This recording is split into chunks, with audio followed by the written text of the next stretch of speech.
नतीजा क्या होगा। युद्ध तो किसी समस्या का समाधान होता नहीं है, लेकिन समाधान होने के रास्ते यहाँ से निकलते हैं। अब कोई एक रास्ता निकला है इस्लामाबाद में, पाकिस्तान के इस्लामाबाद में दोनों देशों के प्रतिनिधि इकट्ठा हो रहे हैं और शांति वार्ता की माहौल स्थिति बनी हुई।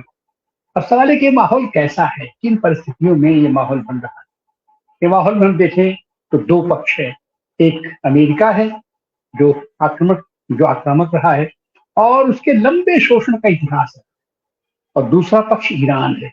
ईरान की पूंछ दबी हुई थी और वो उसको निकाल नहीं पाता था, लेकिन युद्ध ने उसको एक ऐसा रास्ता दिया कि अब वो पत्थर से नीचे दबी हुई अपनी पूंछ को निकाल दिया है। अब वो मुक्त आकाश में विचरण कर रहा है और एक तरीके से विजेता के रूप में सामने खड़ा है।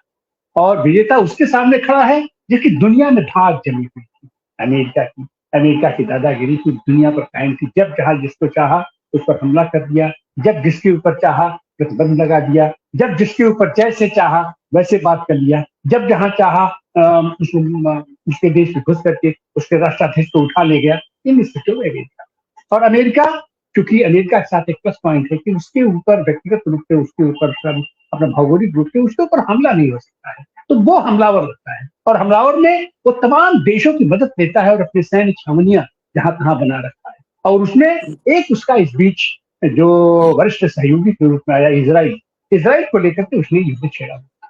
अमेरिका और ईरान के बीच में जो स्थितियां हैं, अमेरिका इस बीच बैकफुट पर यूं है कि वो अपने अंदर भी घिरा हुआ है और अंतरराष्ट्रीय स्तर पर, वैदेशिक स्तर पर भी उसको किसी का समर्थन नहीं है, नैतिक समर्थन तो करते ही।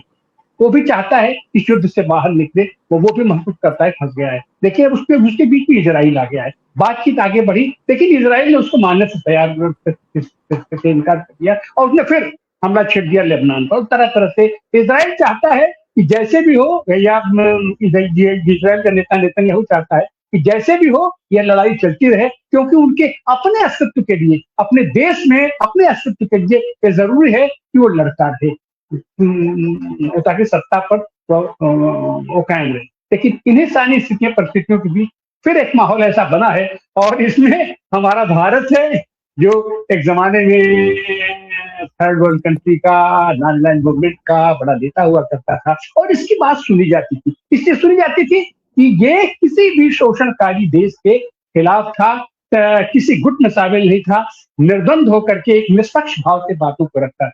लेकिन फिलहाल भारत शुतुरमुर्ग की तरीके से गर्दन गड़ाए बैठा है और वो कहीं कुछ उसको दिखाई नहीं पड़ रहा है। और हमारा यहाँ का नेतृत्व अपने यहाँ के चुनाव में व्यस्त है, अपने यहाँ के तमाम प्रांतों से लेकर के कैसे हम यहाँ पर सत्ता पर काबिज रहे, इसके लिए वो तमाम ताकत खड़े करता रहा है। इस बीच इस्लामाबाद में तमाम चीजें हो रही थी, बातें होंगी नहीं होंगी, डेलीगेशन आएगा नहीं आएगा, लेकिन अभी फिलहाल मौजूदा स्थिति यह है कि दोनों देशों का डेलीगेशन वहां हो चुका है। अमेरिका का भी डेलीगेशन वहां के उपराष्ट्रपति वेंस के नवो नेतृत्व में पहुंचा है और ईरान का भी डेलीगेशन पहुंचा है, भारी भरकम बड़ा अपना डेलीगेशन पहुंचा है। बुश डेलीगेशन के साथ उनके जहाज में उन तमाम बच्चियों की तस्वीरें लगी हुई हैं, तमाम पोस्टर्स लगे हुए हैं जो वहां पर मारे गए थे, बच्चियां मारी गई थी, मैंने उनके साथ, और उनके ईरान से तमाम तरीके के उनके तमाम विभागों के लोग उनके साथ शामिल, मतलब एक बड़ा डेलीगेशन आया है, इतनी उम्मीद नहीं।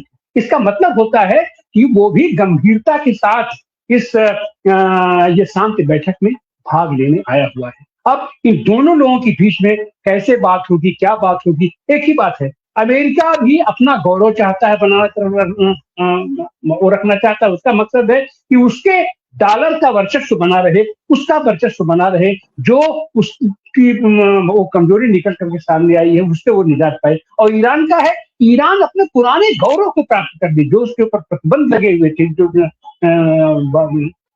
वो सारे प्रतिबंध हट जाएं और आने वाले दिनों में उसके ऊपर फिर कोई ऐसी आफत ना आए, फिर कोई ऐसा हमला ना आए, वो ऐसी गारंटी चाहता है और अपने उन सारे मित्रों पर ही गारंटी चाहता है जो उसके साथ नैतिक रूप से, भौतिक रूप से लगे हुए हैं। तो इस बीच वहां पर समझौता हो रहा है,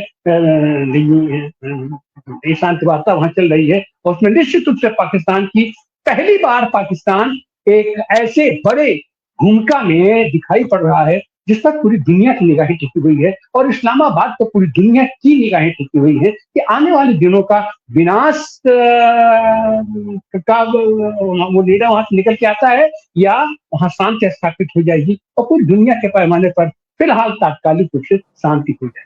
इस पर चर्चा करने के लिए आज हमारे बीच पाकिस्तान से सीधे वहां के वरिष्ठ पत्रकार और वहां की कम्युनिस्ट पार्टी के बड़े नेता आदम पाल जी जुड़े हुए हैं। आपका बहुत बहुत स्वागत है, अभिनंदन है आदम पाल जी। और हमारे साथ वैश्विक मामलों के एक्सपर्ट जवाहरलाल नेहरू विश्वविद्यालय के पूर्व प्रोफेसर ए के पासा साहब हैं। ए के पासा साहब, आपका भी बहुत बहुत स्वागत, बहुत बहुत अभिनंदन है। और हमारे साथ गुरु नानक विश्वविद्यालय के प्रोफेसर जगरूप सिंह सैको साहब जुड़े हुए हैं। आपका भी सैको साहब बहुत बहुत स्वागत, अभिनंदन है। और हमारे साथ वरिष्ठ प्रशासनिक अधिकारी और वैश्विक मामलों पर खास करके विशेष नजर रखने वाले, सिंहावलोकन करते रहने वाले, लगातार सिंहावलोकन करने वाले व्यास जी हैं। व्यास जी, आपका भी स्वागत है, अभिनंदन है। तो हम पहले चलेंगे पाकिस्तान ही चलते हैं, जहाँ के वो सदन नई सदन पर इस तरीके की बातें हो रही हैं, और पाकिस्तान किस तरीके की भूमिका में आ रहा है। ये दोनों देशों को तो इतनी बड़ी जिम्मेदारी उसके ऊपर है, उसका कैसे वहन कर रहा है, और आने वाले दिनों में पाकिस्तान किस तरीके से क्या ये लग रहा है। ये पाकिस्तान की भी साख इसमें लगी हुई है, ईरान की साख, अमेरिका की साख, इसराइल की साख। इसराइल की तो कोई साखें नहीं है आज की तारीख की दुनिया में। वो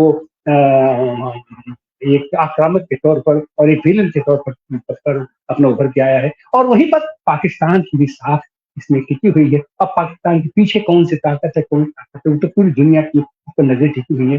तो हम पहले चलेंगे आदम पाल साहब पर। आदम पाल साहब, आप इस शांति वार्ता की टेबल को आप कैसे देखते हैं? बहुत शुक्रिया तिवारी जी, आपका भी और बाकी जो दोस्त हैं उनका भी, और सब लोगों की ये यहाँ पे ख्वाहिश थी, सब लोगों की ये आशा थी कि एक अमन की सूरत हाल बने, पीस बने। और जो कुछ ये जंग लगी हुई थी और जो फलस्तीन में भी जारी है और लबनान में और पूरे मिडिल ईस्ट के अंदर जंग जारी है, उससे पूरे हजारों लोग मर रहे हैं, और तेल और गैस की कीमतें आपको पता है पूरी दुनिया में बढ़ती जा रही हैं। पाकिस्तान की तारीख का सबसे बड़ा जो तेल और गैस की कीमतें गवर्नमेंट ने बढ़ाई हैं। और बहुत बड़े जो ये गल्फ स्टेट्स में आपको पता है कि पाकिस्तान इंडियन बांग्लादेश के लोग जॉब्स के लिए जाते हैं दुबई में, सऊदीया में, तो वहां पे बहुत ज्यादा वो इफेक्ट हो रहे थे। तो सब लोग तंग थे इस जंग से, और हर बंदे की ये ख्वाहिश थी कि किसी तरह अमन हो।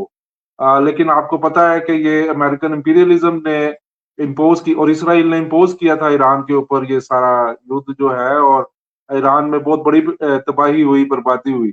लेकिन आज जब ये सारी 40 दिन के बाद हम देखते हैं तो हमें नजर आ रहा है कि अमेरिका ये जंग हार गया है और इसराइल ये जंग हारा है, और ईरान की बहुत ज्यादा तबाही हुई है, उसके बहुत ज्यादा लोग मरे हैं, सुप्रीम लीडर मरे हैं, मिनाब में स्कूलों की बच्चियां शहीद हुई हैं, बहुत बड़ा नुकसान हुआ है। लेकिन जंग के आखिर में हमें ये नजर आता है कि ईरान जीत के निकला है। खासतौर पर अभी जो डायलॉग हो रहा है इस्लामाबाद में, उसमें ईरान के पास लेवरेज है कि स्ट्रेट ऑफ हार्मोज खुलेगा या नहीं खुलेगा, और जो तेल और गैस की एक कीमतें दुनिया में बढ़ती चली जा रही हैं, वो कम होंगी या नहीं होंगी, ये लीवरेज ईरान के पास है। अमेरिका अपना सारा कुछ यूज कर चुका है, बहुत बड़े बम्बार्डमेंट इसराइल कर चुका है, उनके मेन लीडरशिप को मार चुका है।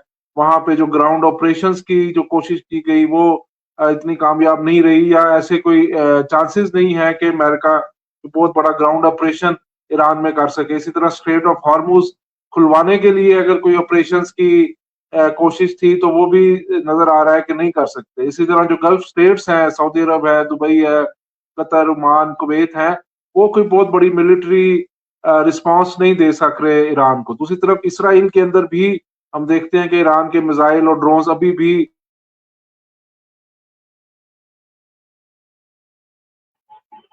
कि आपका लग रहा है कि आपका नेट चला गया है, आप पास फिर आते हैं। आप चलते प्रोफेसर पासा साहब पर। जो अमेरिका है वो एक वीक पोजीशन के अंदर वहां पे डायलॉग करने की तरफ जा रहा है।